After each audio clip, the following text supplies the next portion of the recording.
শুরুতে ছাত্র সংসদ নির্বাচন প্রসঙ্গ।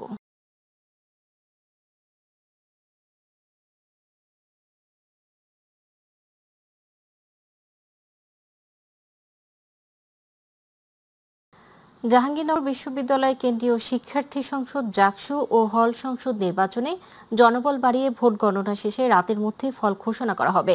একই সঙ্গে ম্যানুয়াল পদ্ধতিতে গণনার বাকি কার্যক্রম শুরু হয়েছে। সন্ধ্যায় নির্বাচন কমিশনার ও উপাচার্যের সঙ্গে জরুরি বৈঠকের পর এ সিদ্ধান্তের কথা জানান প্রধান নির্বাচন কমিশনার অধ্যাপক মনিরুজ্জামান। এদিকে 24 ঘণ্টা পেরিয়ে গেলেও ফল প্রকাশ না হওয়ায় ক্ষুব্ধ প্রার্থী ও শিক্ষার্থীরা। অব্যবস্থাপনার অভিযোগে সন্ধ্যায় পদত্যাগ করেছেন নির্বাচন কমিশনের সদস্য মাফরুহি সাত্তার। আফজাল হোসেনের রিপোর্টে বিস্তারিত। জাকসু নির্বাচনের ভোট গ্রহণ শেষ হয়েছে গতকাল বৃহস্পতিবার সন্ধ্যায়। তবে 24 ঘণ্টা পেরিয়ে গেলেও ভোট গণনা শেষই করতে পারেনি জাকসু নির্বাচন কমিশন। দীর্ঘক্ষণ ভোট গণনা করায় এক পর্যায়ে অসুস্থ হয়ে পড়েন বিশ্ববিদ্যালয়ের এক শিক্ষিকা। এরপর হাসপাতালে নেওয়া হলে প্রাণ হারান তিনি। ওএমআর বাদ দিয়ে ম্যানুয়াল পদ্ধতিতে ভোট গণনা করায় বাড়তি কাজের চাপে এমনটি হয়েছে বলে অভিযোগ অনেক প্রার্থীর। ভোট গ্রহণ সুষ্ঠু ছিল জানিয়ে ইতিহাস বিভাগের অধ্যাপক সুলতানা আক্তার সহকর্মীর মৃত্যুর জন্য কর্তৃপক্ষের অব্যবস্থাপনাকে দায়ী করেন। কালকে যদি এই ভোট কাউন্ট করে রেজাল্ট দেওয়া হতো তাহলে আমার সহকর্মীর মৃত্যু দেখতে হতো না, আমাদের কান্না করতে হতো না, আমাদের এখানে এসে আপনাদের সামনে বক্তব্য দিতে হতো না। আমার সহকর্মীর মৃত্যু আমাকে ব্যথিত করেছে। এছাড়া অব্যবস্থাপনার জন্য ছাত্রদলকে দায়ী করেছেন শিবির সমর্থিত জিএস প্রার্থী মাঝারুল ইসলাম এবং নির্বাচন বাতিলের ষড়যন্ত্র চলছে বলে জানিয়েছেন স্বতন্ত্র ভিপি প্রার্থী আব্দুর রশিদ জিতু।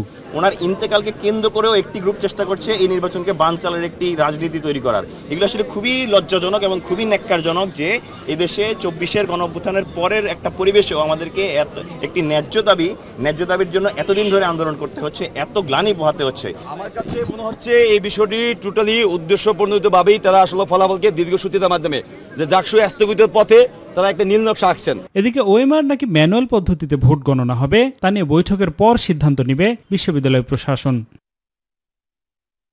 আফজাল হোসেন, মাই টিভি, ঢাকা। দর্শক, এই মুহূর্তে জাহাঙ্গীরনগর বিশ্ববিদ্যালয় ক্যাম্পাসে আছেন সহকর্মী আসাদুজ্জামান খায়রুল। যুক্ত হচ্ছি তার সাথে। খায়রুল, জাকসু নির্বাচনের ভোট গণনা নিয়ে সর্বশেষ কি খবর আছে আপনার কাছে? আর কখন শেষ হতে পারে এই গণনা? ফল প্রকাশই বা কখন হবে নিশ্চিত করে কেউ কি কিছু বলতে পেরেছে? জানাবেন এই বিষয়ে সর্বশেষ।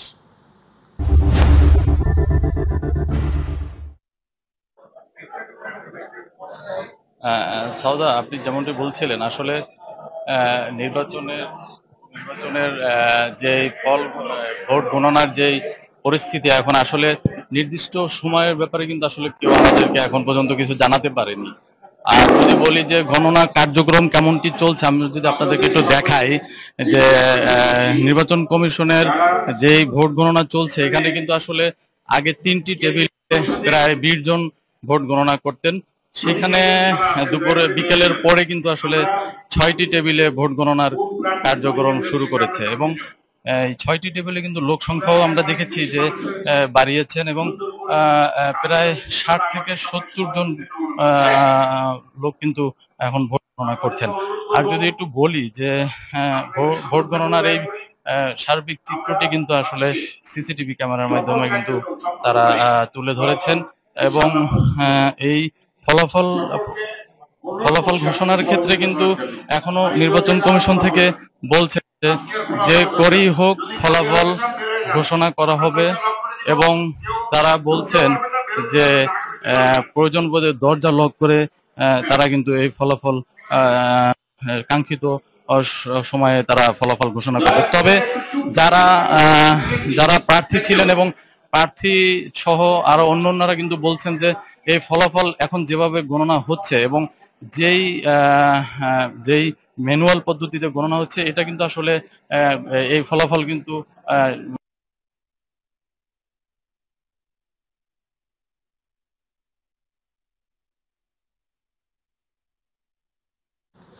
খায়রুল, আপনাকে ধন্যবাদ।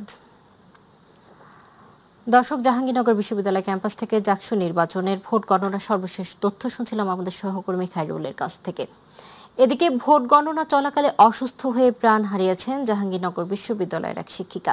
এর জন্য ম্যানুয়াল পদ্ধতিতে গণনাকে দায়ী করেছেন শিবির সমর্থিত প্যানেলের ভিপি প্রার্থী। সকালে অসুস্থ অবস্থায় সাভার এনাম মেডিকেলে নেয়ার পথে তার মৃত্যু হয়। ইন্না লিল্লাহি ওয়া ইন্না ইলাইহি রাজিউন। জান্নাতুল ফেরদৌস জাহাঙ্গীরনগর বিশ্ববিদ্যালয়ের চারুকলা বিভাগের সহকারী অধ্যাপক ছিলেন। তিনি জাকসু নির্বাচনে পোলিং অফিসারের দায়িত্ব পালন করছিলেন। বাদজুমা ক্যাম্পাসে সেন্ট্রাল মাঠে তার জানাজা অনুষ্ঠিত হয়। এতে উপাচার্য সহ শিক্ষক ও বিপুল পরিমাণ শিক্ষার্থী অংশ নেন। এ সময় উপাচার্য জাকসু নির্বাচনের সার্বিক পরিস্থিতি নিয়ে কথা বলেন।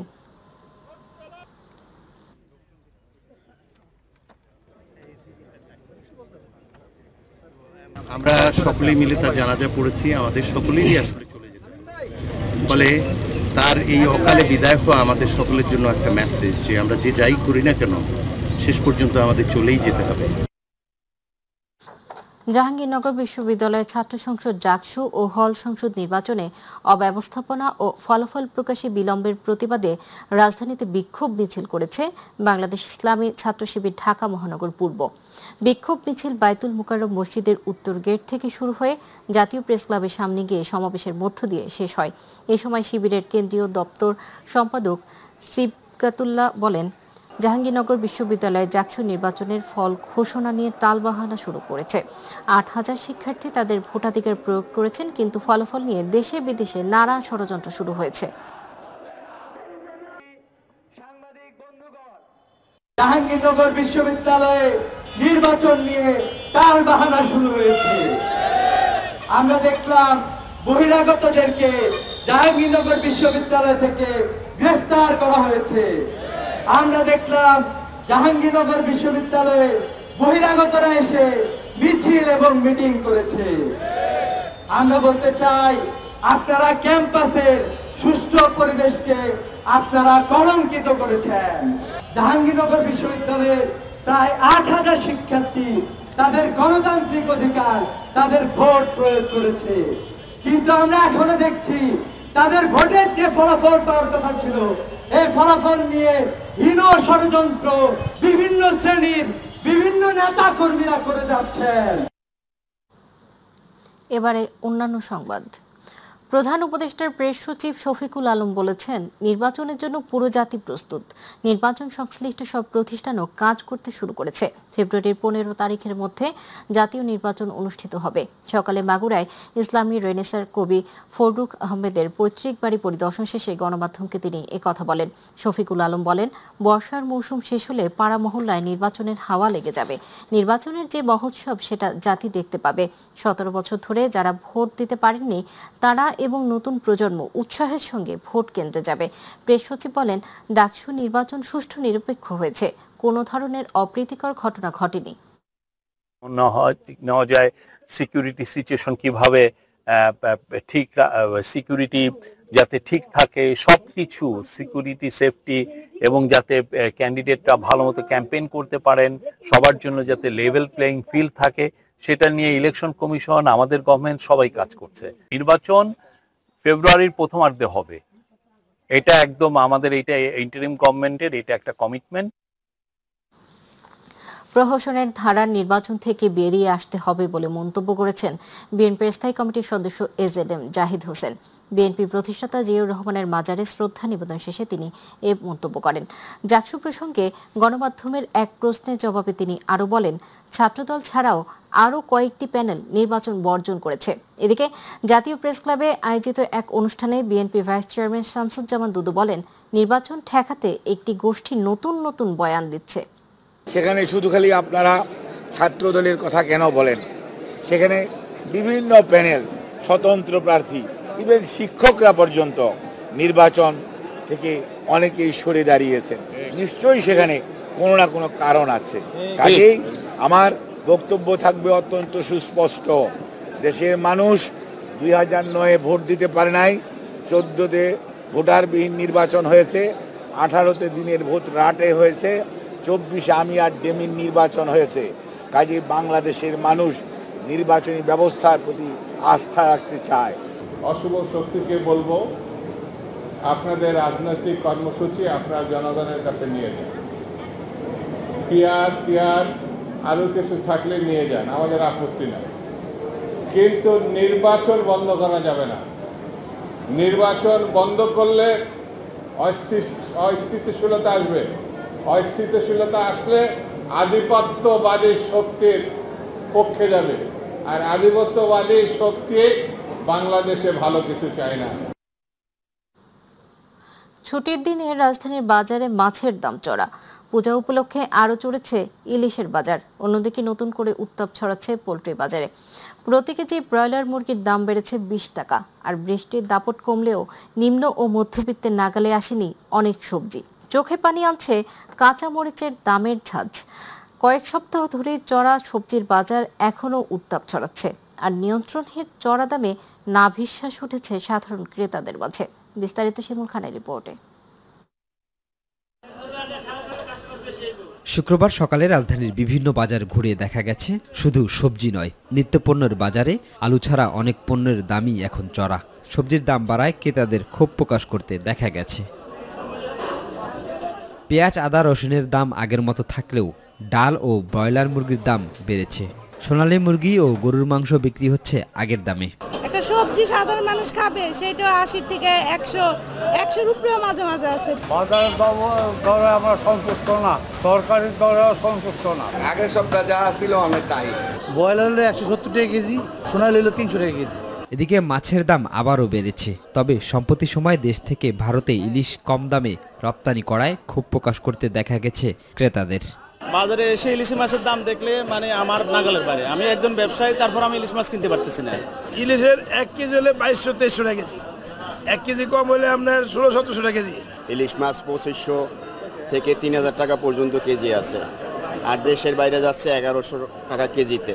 ইন্ডিয়াকে কম দামে দেওয়া এটা মোটেই আমরা ভালো মনে করতেছি না। বাইরের দেশে কমে পাঠাতে পারি, আমরা কেন কম পাচ্ছি না? জনগণের মানুষের মনের যে বাসা, এটাতে বর্তমান সরকার বুঝতেছে না।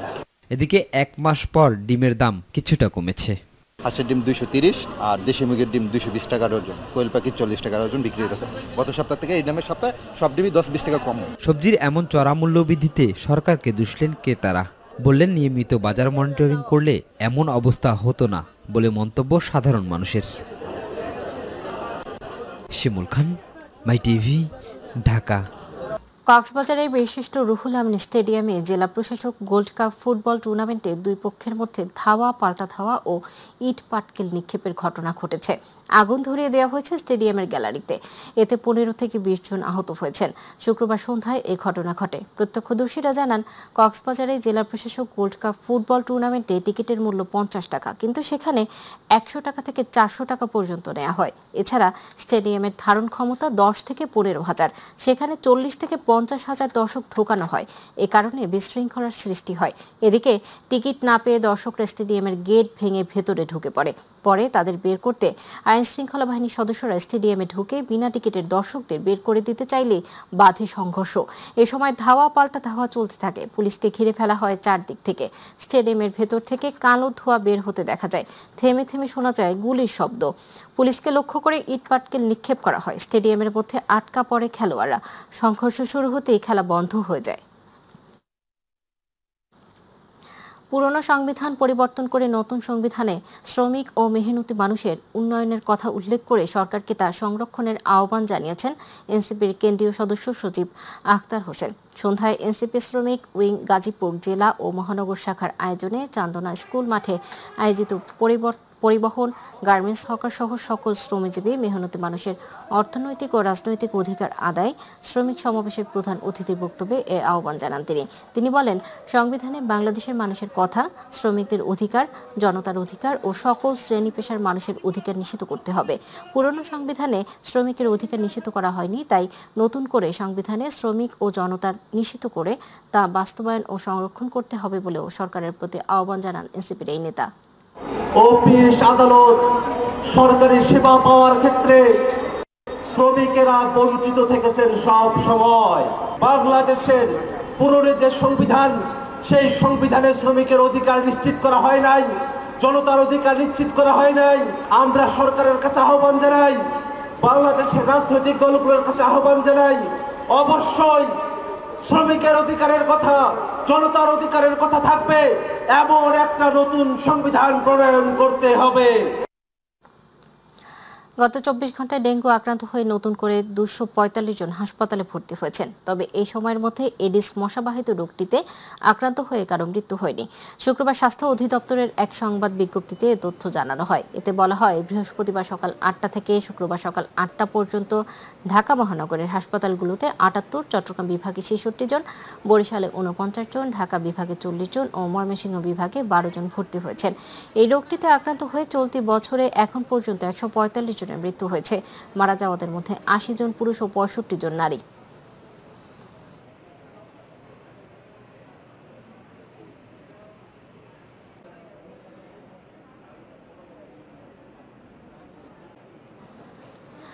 অটোরিকশার দখলে পুরো মহানগরী বরিশাল। দুর্ঘটনা আর তীব্র যানজটে নাকাল নগরবাসী। কোনোভাবেই নিয়ন্ত্রণ করা যাচ্ছে না এদের বেপরোয়া গতি, আনতে পারছে না শৃঙ্খলায়। অসহায় যেন পুরো প্রশাসন। নগরী ঘুরে আসাদ চৌধুরী ক্যামেরায় পারভেজ রাসেলের রিপোর্টে থাকছে বিস্তারিত। 58 বর্গ মাইলের 30টি ওয়ার্ডের ছোট শহর বরিশাল। নগরবাসী আজ অসহায় হয়ে পড়ছে হলুদ অটো কিংবা ব্যাটারি চালিত অটোরিকশার কাছে। ছোট বড় সকল সড়ক দখলে নিয়ে টেসলা নামধারী অটোরিকশাগুলো। মাদারীপুর, গৌরনদী, পটুয়াখালী, ভোলা ও খুলনা থেকে দিনে রাতে মহাসড়ক দিয়ে কয়েক হাজার ব্যাটারি চালিত অটোরিকশা চলে আসে এ নগরীতে। পরিসংখ্যান বলছে, বিগত মেয়র ও তার চাচা প্রায় 8,500 অটোরিকশা চালানোর অনুমোদন দেয়, যা বেশিরভাগই অবৈধ। হলুদ অটো রিক্সায় যে ব্যাটারি চালিত ওরা যে কায়দায় গাড়ি চালায়, প্রতিনিয়ত ওদের কারণে দুর্ঘটনা ঘটছে। এখানে অবৈধ সব গাড়িগুলো চলতে আছে। আমরা লাইসেন্স নিয়েও এর কোনো প্রতিক্রিয়া পাই না। কিছু নাই বিধে এই অটো চালাই। বর্তমানে কি পরিমাণ অটোরিকশা রয়েছে বরিশালে তার সঠিক পরিসংখ্যানই নেই সিটি কর্পোরেশন বা প্রশাসনের কাছে। নগরবাসী দ্রুত এ থেকে মুক্তি চায়। নগরবাসী এ থেকে নিস্তার চাই। আমরা চাই যে অচিরেই জনগণকে ভোগান্তি থেকে পুলিশ কমিশনার এবং সিটি কর্পোরেশন রেহাই দেয়। দায়িত্বে যারা আছে এটা যদি দেখে তাহলে এটা আমাদের জন্য বেনিফিশিয়াল হয়, না হলে তো যে কোনো সময় আমরা আসলে যে কোনো দুর্ঘটনার সম্মুখীন হতে পারি। আমরা যাত্রী হিসেবে এই গাড়িতে নিরাপদ না। পর্যাপ্ত ডাম্পিং না থাকায় অসহায়ত্বের কথা জানান ট্রাফিক বিভাগ। সমস্ত গাড়ি বর্তমান চলাচল করছে নগরীতে, এগুলো আমরা প্রতিনিয়তই আটক করছি, জরিমানা করছি। আমরা এখানে গাড়িকে আটক করে রাখবো। আমাদের পর্যাপ্ত রকম ডাম্পিং নাই। অবৈধ অটোরিকশা বন্ধে দ্রুত অভিযান শুরু করার কথা জানিয়েছেন সিটি কর্পোরেশন। ট্রাফিক পুলিশ যা আছে তাদের সাথে নিয়ে আমরা সিটি কর্পোরেশন আমাদের স্টাফ আছে, আমরা যৌথভাবে একটা অভিযান করব। এই অভিযানের ফলে যেখানে অনুমোদন ছাড়া যে সমস্ত অটোরিকশাগুলো আছে সেগুলো যেন ঢুকতে না পারে। অদক্ষ চালকের বেপরোয়া গতির এসব ব্যাটারি চালিত অটোরিকশা ঘটাচ্ছে দুর্ঘটনা, বাড়ছে যানজট। তাই এখনই এদের নিয়ন্ত্রণ করা না গেলে আগামীতে বড় ধরনের হুমকির মুখে পড়বে গোটা বরিশাল। পারভেজ রাসেল, মাই টিভি, বরিশাল। এ পর্যায়ে প্রবাস সংবাদ।